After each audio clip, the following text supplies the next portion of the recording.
Uống chia mà cho đó chỉ có tệp kia mấy giờ thì cho là hành câu thôi. Muốn để thằng chơi thằng cháu đen là bò.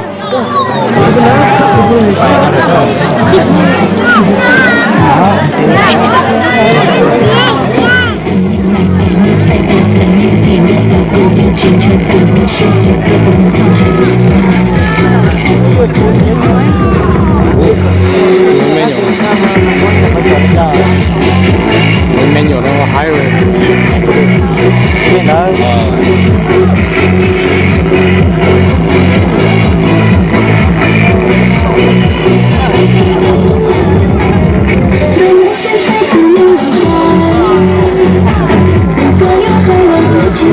Cho luôn nó từ ta bác cứ gọi là tiếng món gió mình chưa chắc chắn là cái này chụp cứ đi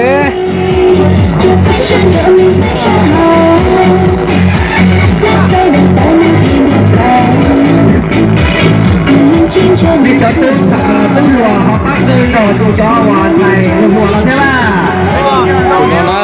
nó to hai cần cầu đấy. Ủa, ở từ tầng năm lầu luôn, ở từ tầng nó là.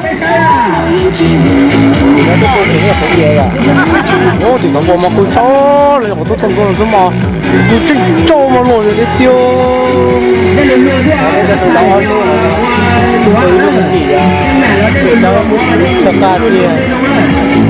Thế một cái phát tiền này, một cái chặt ta cái này, nó cứ bên đó bóng, chặt ta như nó tới tuổi nữa. Cái nữa bóng đèn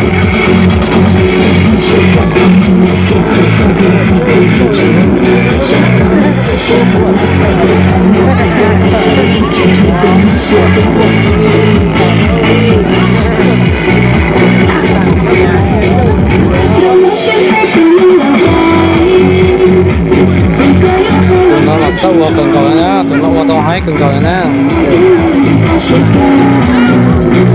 có tụi nó mà xếp đầu ta đi giữa rồi tôi có xếp đầu rồi nè.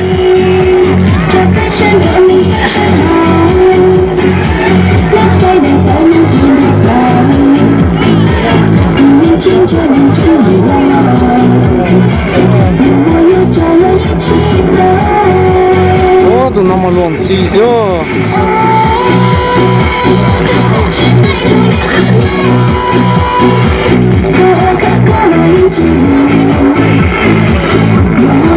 Ô chị tao mà đăng ký họ đăng ký in tu cho dù họ ô lấy từ bỏ ra tôi xài nó mà trong cao thiết này cho sinh và nếu chế trong tạt tạt lên chị tao mà đăng ký này qua nghe này tì nha đó là cho đào bên mấy xíu chờ tiền lên tiêu sang họ bỏ là tháo rằng nó xí thế này bây giờ lấy qua dây trong cao giò thế này